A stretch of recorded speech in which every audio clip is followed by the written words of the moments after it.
Well, the Louisiana Department of Education says more than 55% of K through third graders are below their reading level. So tonight, Sophia Ridley talked with local educators on how they're addressing it. More than half of Louisiana children under the age of 9 are below their reading level. A statistic so alarming, a new law has been enacted, all in hopes of making significant literacy improvements.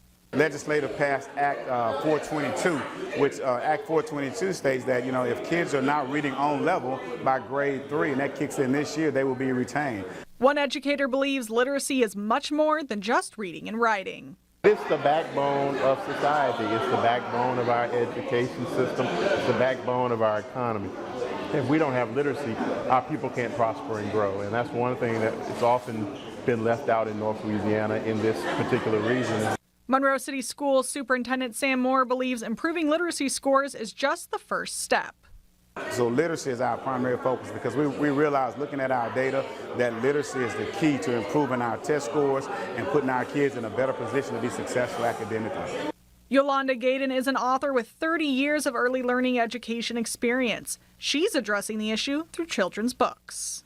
It's very important, even down to when they are infants, that you try to incorporate reading to them and letting them listen to different books and encouraging them in literacy is super important. Educators reminded those in attendance that it takes a village to raise a child.